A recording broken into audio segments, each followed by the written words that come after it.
ഇപ്പം ഞാൻ മേഘനയോടൊപ്പം ഓഫീസിലേക്ക് കയറുകയാണെങ്കിൽ ചെയർമാൻ എന്ന നിലയിൽ അവൾക്കായിരിക്കും എല്ലാവരും ബഹുമാനം കൊടുക്കുക. വിഷസ് പറയലും ബൊക്കെ കൊടുക്കലും ഒക്കെ ആയിട്ട് നിൽക്കുമ്പോൾ ഞാൻ വെറും ജൂനിയർ ആർട്ടിസ്റ്റിനെ പോലെ നോക്കി നിൽക്കേണ്ടി വരും. അതുകൊണ്ട് ആ സീൻ സ്കിപ്പ് ചെയ്യുന്നതായിരിക്കും നല്ലത്. വലിയേട്ടാ, എന്താ ഇവിടെ നിൽക്കുന്നേ? വാ, നമുക്ക് അകത്തേക്ക് പോ. നിങ്ങൾ കയറിക്കോ, എനിക്കൊരു അത്യാവശ്യ കോള് വിളിക്കാനുണ്ട്. അതെന്താ മിഥുനേട്ടാ, ഞാൻ ആദ്യമായിട്ടല്ലേ ഓഫീസിലേക്ക് വരുന്നത്. മിഥുനേട്ടന് എന്റെ കൂടെ ഉണ്ടാവണ്ടേ? ആദ്യമായിട്ട് വരുവാണെന്നോ? ഇതിനു മുമ്പ് നീ പലതവണ ഇവിടെ വന്നിട്ടുണ്ടല്ലോ. അതെ, പല കാര്യങ്ങൾക്കായി നേരത്തെ നീ വന്നിട്ടുണ്ടല്ലോ. ഇതും അതുപോലെ അങ്ങ് കണ്ടാ മതി. ഏട്ടത്തി ചെയർമാനായി കഴിഞ്ഞിട്ട് ആദ്യമായിട്ടല്ലേ വരുന്നേ? നീ ഒന്നും മിണ്ടാതിരിക്കേ. അവള് പറയുന്നല്ല നീ ഏറ്റുപിടിക്കാൻ നിൽക്കണ്ട. എനിക്കൊരു അത്യാവശ്യ കോളുണ്ട്, അത് കഴിഞ്ഞാൽ വന്നോളാം. ശരി, എന്നാ മിഥുനേട്ട സംസാരിക്കുക. ഞങ്ങൾ ഇവിടെ തന്നെ വെയിറ്റ് ചെയ്യാം. മിഥുൻ പോവാൻ പറഞ്ഞത് കേട്ടില്ലേ? പൊയ്ക്കൂടെ? ഞാൻ മിഥുനേട്ടന്റെ കൂടെ മാത്രമേ അകത്തേക്ക് പോവൂ. എന്റെ കൂടെ തന്നെ അകത്തേക്ക് കയറണമെന്ന് വല്ല നിയമമുണ്ടോ? മിഥുനേട്ടന്റെ കൂടെ വന്നാലേ റെസ്പെക്ട് ഉണ്ടാവുള്ളൂ. നിന്റെ കൂടെ വന്ന എന്റെ റെസ്പെക്റ്റാ പോവാൻ പോകുന്നേ. ഏട്ടത്തി ഇങ്ങനെ ഉറപ്പിച്ച് പറഞ്ഞ സ്ഥിതിക്ക് ആരാണെന്ന് വെച്ചാൽ ഒന്ന് വേഗം വിളിച്ചിട്ട് വാവില്ലേട്ടാ. അതിന് വന്നില്ലല്ലോ. എന്ത് കോള്? എന്നാ പിന്നെ നമുക്ക് അകത്തേക്ക് പോവാലോ. ഒരു രീതിയിലും ജീവിക്കാൻ സമ്മതിക്കില്ല ഇവിടെ. ശരി, നടക്ക്. വലിയേട്ട തന്നെ മുന്നിൽ നടക്ക്, പിന്നാലെ മേഘനെടുത്തി വന്നോളൂ. മിഥുൻ എന്താ ഇവിടെ സെക്യൂരിറ്റി ഗാർഡാണോ? ഇവളെ എന്താരെങ്കിലും പിടിച്ചോണ്ട് പോവോ? അല്ല, ഭർത്താവിന്റെ പിന്നാലെ പോവുക എന്നുള്ളത് ഒരു ഭാര്യയുടെ കടമയാണ്. നടക്കും മിഥുനേട്ടാ.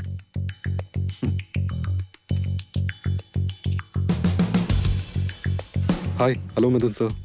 സാർ ഓഫീസിൽ തിരിച്ചു വന്നതിൽ സന്തോഷമുണ്ട്. ഇതെന്താ എല്ലാരും എന്നെയാണല്ലോ വിഷയം? സാറ് വീണ്ടും വരാൻ തീരുമാനിച്ചത് വളരെ നന്നായി. സാർ ഓഫീസിലുണ്ടെങ്കിലേ ഞങ്ങൾക്കൊരു ധൈര്യവും ഉത്സാഹമൊക്കെ ഉണ്ടാവുള്ളൂ.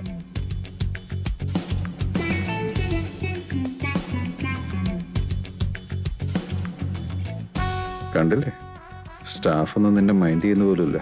ആരും ബഹുമാനത്തോടെ വിഷ് ചെയ്യോ ഒരു ബൊക്കെ തരുവോ പോലും ചെയ്യുന്നില്ല. എന്താ നീ ചെയർമാനായ കാര്യം സ്റ്റാഫൊന്നും അറിഞ്ഞില്ലേ?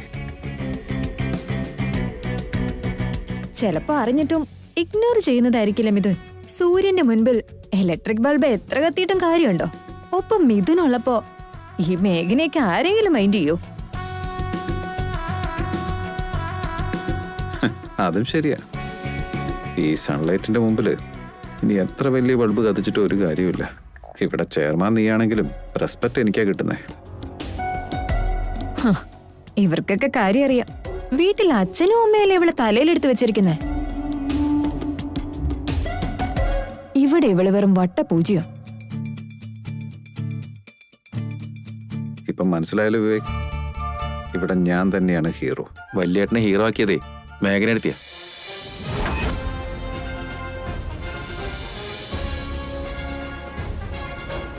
അവളെന്തിനാ മിഥുനെ ഹീറോ ആക്കുന്നത്? ഏട്ടത്തി ചെയർമാനായ കാര്യം ഇന്നലെ വൈകിട്ട് തന്നെ എല്ലാ സ്റ്റാഫും അറിഞ്ഞതാ. രാത്രി തന്നെ എല്ലാവരും ഏട്ടത്തെ വിളിച്ച് കൺഗ്രാചുലേഷൻസും അറിയിച്ചു. ഏട്ടത്തി അവരോടൊക്കെ പറഞ്ഞെന്താന്ന് വെച്ചാ, ഇന്നത്തെ ദിവസം തന്നെ ആരും വിഷ് ചെയ്യരുതെന്നും ബൊക്കെ തരാനോ സെലിബ്രേറ്റ് ചെയ്യാനോ പാടില്ലെന്നും വളരെ സ്ട്രിക്റ്റ് ആയിട്ട് തന്നെ പറഞ്ഞു.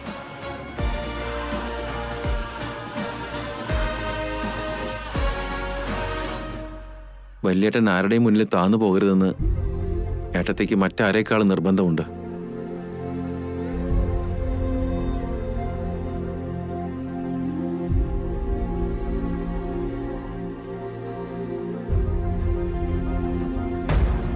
വലിയേട്ടന്റെ അഭിമാനമാണ് ഏട്ടത്തിയുടെ അഭിമാനമെന്ന് മേഘനെടുത്ത് വിശ്വസിക്കുന്നേ.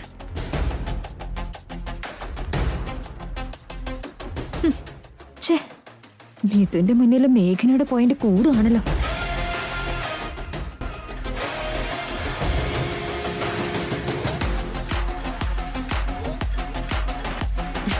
നീ ഇതൊക്കെ എന്തിനാ വലിയേട്ടനോട് പറയാൻ പോയത്? ഞാനിത് പറഞ്ഞില്ലെങ്കിൽ വലിയേട്ടൻ ഒന്നും മനസ്സിലാവില്ല. ഏട്ടത്തിയുടെ മനസ്സ് ആ മഞ്ചരി അറിയണമായിരുന്നു. അതുകൊണ്ടാണ് ഞാൻ എല്ലാം വലിയേട്ടനോട് പറഞ്ഞേ.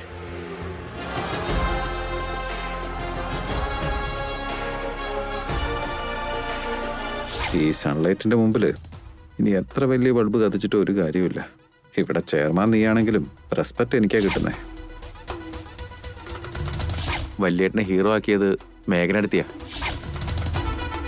മേഘനയുടെ മുമ്പിൽ ആവശ്യമില്ലാതെ വെറുതെ ഫൂളായി. ഇനി അങ്ങോട്ട് വെറുതെ വായിട്ടടിക്കാതെ ഞാൻ കൺട്രോൾ ചെയ്തേ മതിയാകൂ. മേഘനെ അതെല്ലാം വിട്ടുകളഞ്ഞാലും വിവേക് അതെല്ലാം എടുത്തു പറയുന്നുണ്ട്.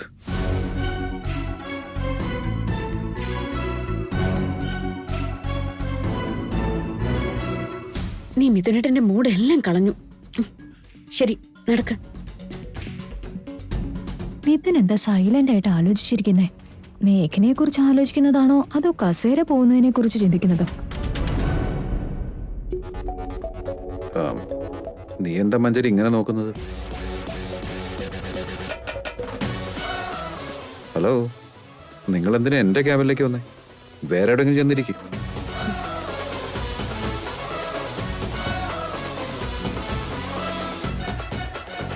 അതെ, മാഡത്തിനോട് തന്നെയാ പറഞ്ഞു. എന്റെ ചേംബറിൽ എന്തിനാ നിൽക്കുന്നേ? വലിയേട്ടാ, അത് പിന്നെ വിവേക്, എല്ലാ തവണയും നിന്നോട് ഇത് പറഞ്ഞ് ഞാൻ മടുത്തു. ഒരു കാര്യം ചെയ്യ്, നീ തന്നെ ഇവളെയും വിളിച്ചിട്ട് പുറത്തെങ്ങോട്ടെങ്കിലും പോ. ഈ റൂമിൽ നിന്ന് ഇറങ്ങി പോകേണ്ടത് ശരിക്കും വലിയേട്ടനല്ലേ? വാട്ട്? ഇത് ഏട്ടത്തിയുടെ ചേംബറാ. മറന്നോ? ചെയർമാന്റെ ചേംബർ. വലിയേട്ടൻ ചെയർമാന്റെ ചെയറിലാണ് ഇപ്പൊ ഇരിക്കുന്നത്.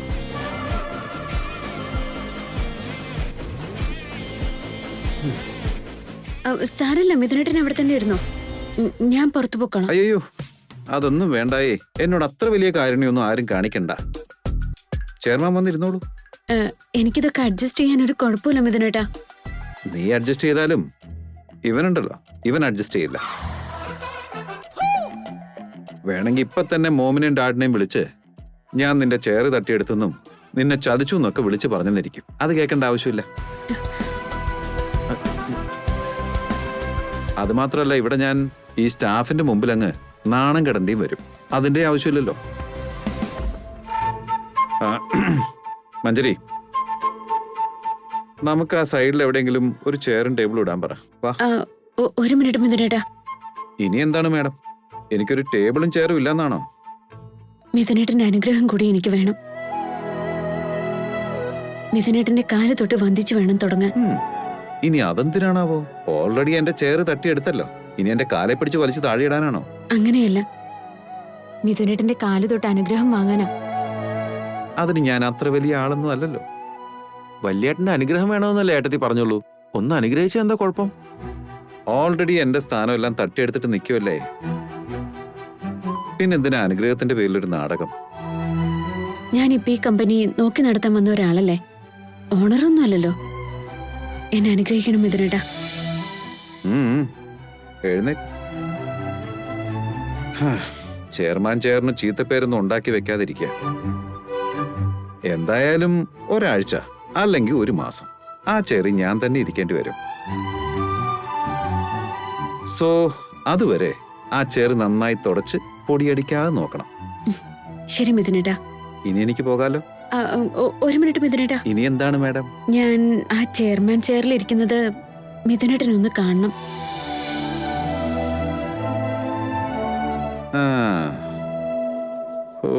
ഇനി അത് ഞാൻ കാണാൻ നിൽക്കണമെന്നാണോ? അതിനിപ്പോ എന്താ കുഴപ്പം വലിയേട്ടാ? ഏട്ടത്തി എത്രത്തോളം കഷ്ടപ്പെട്ടിട്ടാ ആ ചെയർ രക്ഷിച്ചെന്നറിയോ? അതെ, നിനക്ക് ഈ ഒരൊറ്റ ഫാനേ ഉള്ളോ അതോ ഇനി ഫാൻസ് അസോസിയേഷൻ ഉണ്ടോ? ഏട്ടത്തിക്ക് സോഷ്യൽ മീഡിയയിലൊക്കെ ഒരുപാട് ഫോളോയിങ്സ് ഉണ്ട് കേട്ടോ.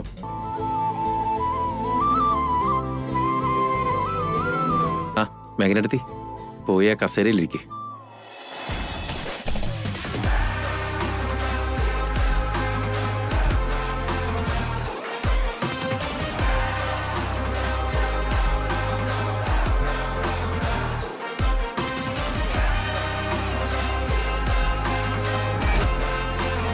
മിഥുനേട്ടാ,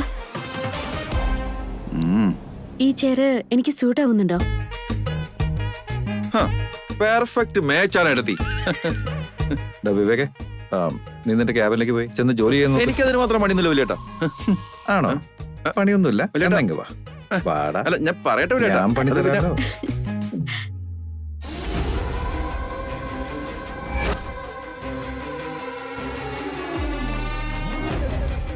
എന്തു പറ്റി മഞ്ജരി? നിനക്ക് അസിഡിറ്റി വല്ലതുണ്ടോ? നിന്റെ മുഖം ദേ ഇങ്ങനെ ഇരിക്കുന്നേ? ഈ ചെയർ നിനക്ക് കിട്ടിയെന്ന് കരുതി നീയെല്ലാം നേടിയെന്ന് കരുതണ്ട. എന്താ നിനക്കിരിക്കാൻ പറ്റാത്തതിന്റെ വിഷമാണോ ഇപ്പൊ കാണിക്കുന്നത്? നിന്റെ ഈ സന്തോഷം എന്നും ഉണ്ടാവുമെന്ന് കരുതണ്ട മേഘനെ.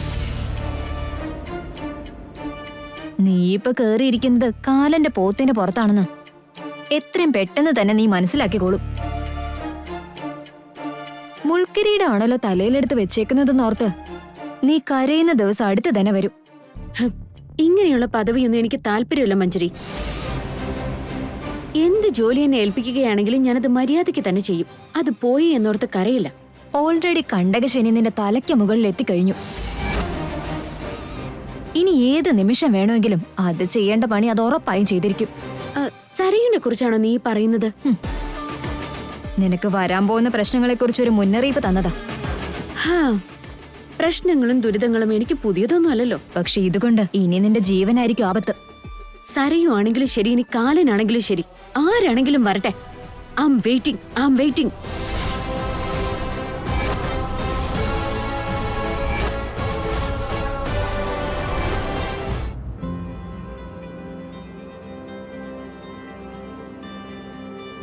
മേഘനയെ ചെയർമാനാക്കിയത് നിന്റെ വളരെ നല്ലൊരു തീരുമാനമായിരുന്നു.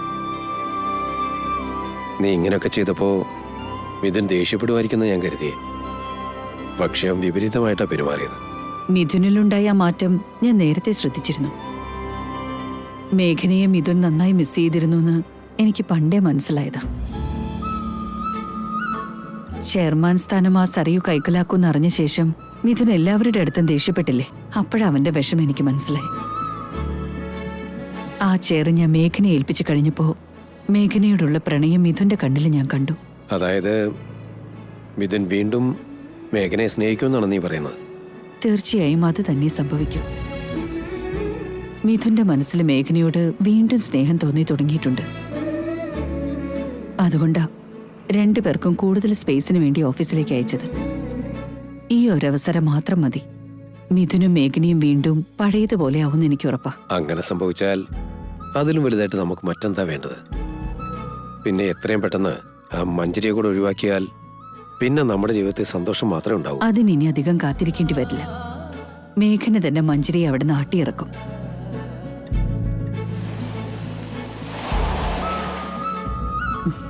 നമസ്കാരം സ്വാമി. നമസ്കാരം.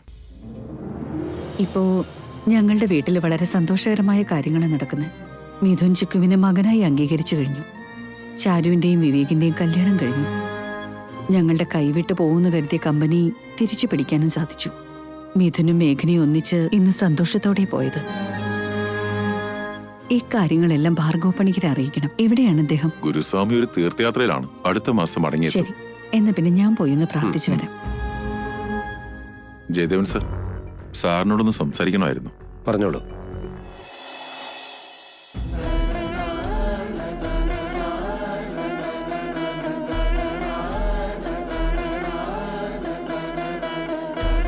ഗുരുസ്വാമി നിങ്ങളോടൊരു കാര്യം പറയാൻ പറഞ്ഞിരുന്നു. എന്താണാവോ കാര്യം? നിങ്ങളുടെ കുടുംബത്തിൽ എന്തോ അനർത്ഥം നടക്കുമെന്ന്. അതായത് മിഥുന് വീണ്ടും എന്തെങ്കിലും അപകടം സംഭവിക്കുമെന്നാണോ? ആപത്ത് ആർക്കാണെന്നൊന്നും അദ്ദേഹം പറഞ്ഞില്ല. നിങ്ങളുടെ കുടുംബത്തിലൊരാൾക്ക് എന്തോ പ്രശ്നം ഉണ്ടാവുന്നേ പറഞ്ഞുള്ളൂ. എല്ലാവരോടും ഒന്ന് സൂക്ഷിക്കാൻ പറയണം. അതറിയിക്കാൻ വേണ്ടിയാ സാറിനോട് നിൽക്കാൻ പറഞ്ഞത്.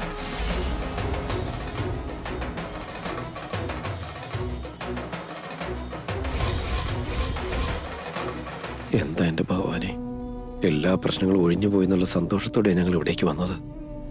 ഇനി എന്ത് ആപത്താണോ വരുന്നത്? ആർക്കാണത് സംഭവിക്കാൻ പോകുന്നത്?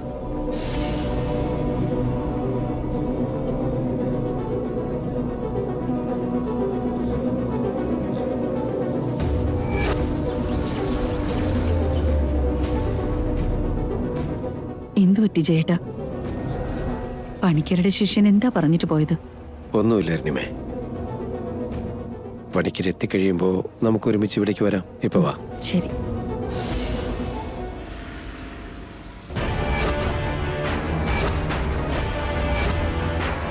ആ ചെയർമാന്റെ ചെയറിലെ മേഘനെ കണ്ടപ്പോ ചതുർത്ഥി കണ്ട ചന്ദ്രനെ പോലെയായിരുന്നു. എനിക്കത് സഹിക്കാൻ കഴിഞ്ഞില്ല സരയു. അവളെ ഒന്ന് പേടിപ്പിക്കാനായി ഞാൻ വാണിംഗ് കൊടുക്കാനും ശ്രമിച്ചു. പക്ഷേ ഞാൻ പറഞ്ഞത് കേട്ടിട്ട് അവൾ ഓരോ നിമിഷം എന്നെ പുച്ഛിക്കായിരുന്നു. ചെയ്യണം, അവളെ തീർച്ചയായിട്ടും എന്തെങ്കിലും ചെയ്തേ പറ്റൂ. നിന്റെ മനസ്സിലെന്താ? ഈ ജീവിതത്തിൽ അവൾക്ക് ഒരിക്കലും മറക്കാൻ പറ്റാത്ത ഒരു പാഠം അവളെ പഠിപ്പിക്കണം. നോക്ക്, അവൾ ഇപ്പൊ ഒരു പാഠം പഠിപ്പിക്കാൻ നമ്മളാരും ടീച്ചേഴ്സ് ഒന്നും അല്ലല്ലോ. അവളുടെ ഈ ലൈഫ് തന്നെ അങ്ങ് തീർക്കുന്ന ഒരു പ്ലാനാ നമുക്ക് ചെയ്യേണ്ടത്.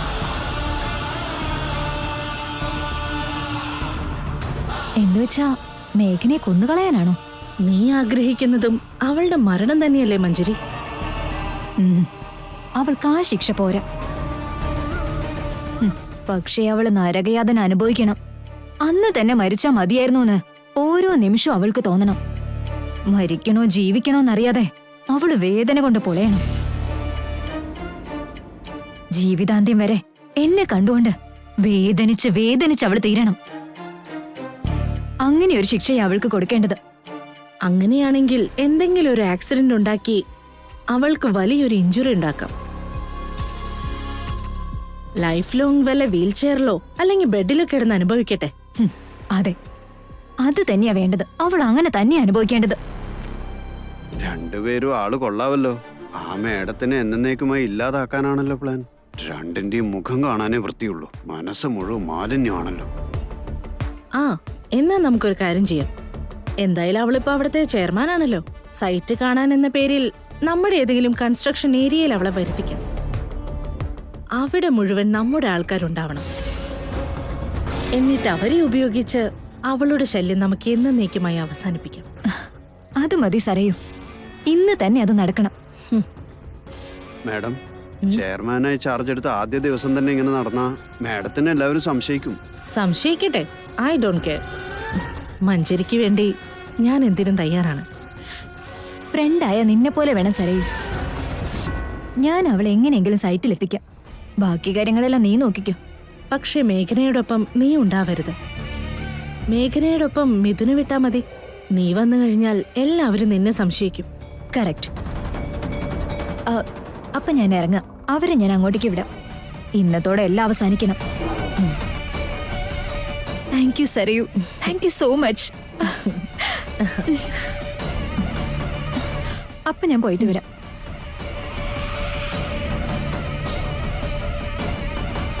പ്ലാൻ മനസ്സിലായല്ലോ. സൈറ്റിലുള്ള നമ്മുടെ ആൾക്കാരെ വിളിച്ച് പറഞ്ഞേക്ക്. മാഡം, ഇതിന്റെ ആവശ്യം എന്തെങ്കിലും ഉണ്ടോ? പറഞ്ഞതുപോലെ ചെയ്യ്.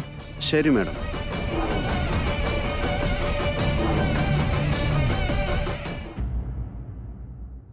ഏട്ടത്തി, സോറി മാഡം. നീ എന്തായാലും മേഡം വിളിക്കുന്നേ? അത് മാഡം ഇപ്പൊ ചെയർമാൻ അല്ലേ? മിഥുനേട്ടന്റെ കൂടെ കൂടി നീ എന്നെ കളിയാക്കാൻ ഇറങ്ങിയതാണോ വിവേക്? അയ്യോ, അങ്ങനെയൊന്നുമല്ല ഏട്ടത്തി. അല്ല, ആ ചെയറിന് നമ്മൾ റെസ്പെക്ട് കൊടുക്കണ്ടേ? അതിന്റെ ഒരാവശ്യമില്ല. ഞാൻ എപ്പോഴും ഏട്ടത്തി തന്നെയായിരിക്കും. ശരി മാഡം. സോറി ഏട്ടത്തി. നീ ഇപ്പൊ എന്താ വന്നേ? ഇന്ന് ഏട്ടത്തി നമ്മുടെ കൺസ്ട്രക്ഷൻ സൈറ്റൊക്കെ ഒന്ന് വിസിറ്റ് ചെയ്യണം. അവിടുത്തെ ജോലിയൊക്കെ ഏതുവരെ എത്തിയെന്ന് ഏട്ടത്തി ഒന്ന് നേരിട്ട് മനസ്സിലാക്കണം. ഏട്ടത്തി ഫ്രീ ആണെങ്കിൽ നമുക്ക് നമുക്ക് പോവാം. എപ്പോഴാ ഇറങ്ങണ്ടേ? ഇപ്പൊ തന്നെ ഇറങ്ങാം. ഏട്ടത്തിയും വലിയേട്ടനും വരണം. ഞാൻ റെഡിയാ. നീ മിഥുനേട്ടൻ റെഡിയാണോ എന്ന് നോക്ക്. ഓക്കെ. വലിയേട്ടാ, എന്താ നമ്മുടെ കൺസ്ട്രക്ഷൻ സൈറ്റിലേക്ക് ഒന്ന് പോണം. അതെന്നോട് തന്നെ പറയുന്നത്? വലിയേട്ടനാണല്ലോ വരേണ്ടത്.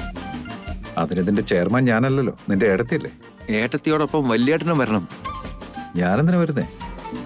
അവൾക്ക് കാറിന്റെ ഡോർ തുറന്നു കൊടുക്കാനോ, അതോ കാർ ഡ്രൈവ് ചെയ്യാനോ, അതോ ഇനി ബോഡി ഗാർഡായിട്ട് പോകണോ? ചെയർമാൻ സൈറ്റിലേക്ക് പോകുമ്പോൾ സ്റ്റാഫ് ആരെങ്കിലും കൂടെ വേണമല്ലോ വലിയേട്ടാ. അതിനിവിടെ ഒരുപാട് സ്റ്റാഫ് ഉണ്ടല്ലോ, എന്നെ മാത്രമേ കിട്ടിയുള്ളൂ. വലിയേട്ടനാണെങ്കിൽ കംഫർട്ട് ആയിരിക്കുമല്ലോ. അതേതായാലും കൊള്ളാം. ഞാനിവിടുത്തെ പുതിയ ചെയർമാന്റെ പിയുടെ പണിയും കൂടി എടുക്കണോ? അങ്ങനെയല്ല വലിയേട്ടാ. എന്തല്ലാന്ന്? എടാ, ഇതേ ഓഫീസിൽ അവൾ എന്റെ പി ആയിരുന്നു. എനിക്ക് കോഫി കൊണ്ടുവന്നിട്ടുണ്ട്. എന്റെ അസിസ്റ്റന്റ് ആയിട്ട് ജോലിയും ചെയ്തിട്ടുണ്ട്. അതേ ആൾക്ക് വേണ്ടി ഞാനിപ്പോ അസിസ്റ്റന്റ് ആവണമെന്നാണോ പറയുന്നത്? നെവർ. വിവേക്, വലിയേട്ടൻ റെഡി ആയിട്ടെത്തി. ഞാൻ എന്താ പറയുന്നേ, നീ എന്താ കേൾക്കുന്നേ? ഇപ്പൊ വലിയേട്ടൻ എന്നോട് പറഞ്ഞ എല്ലാ കാര്യങ്ങളും നേരിട്ട് ഏട്ടത്തിയോട് അങ്ങ് പറഞ്ഞേക്ക്. ഞാൻ പറയും. എനിക്ക് അവളെ പേടിയൊന്നുമില്ല. അങ്ങനെയാണെങ്കിൽ ചെയർമാൻ മാഡത്തിനോട് നേരിട്ട് പോയി പറഞ്ഞു. അവള് ചെയർമാൻ ആണെന്ന് എനിക്ക് നല്ല ഓർമ്മയുണ്ട്. നീ ഇടയ്ക്കിടയ്ക്ക് ഓർമ്മിപ്പിക്കണമെന്നില്ല. ഓക്കെ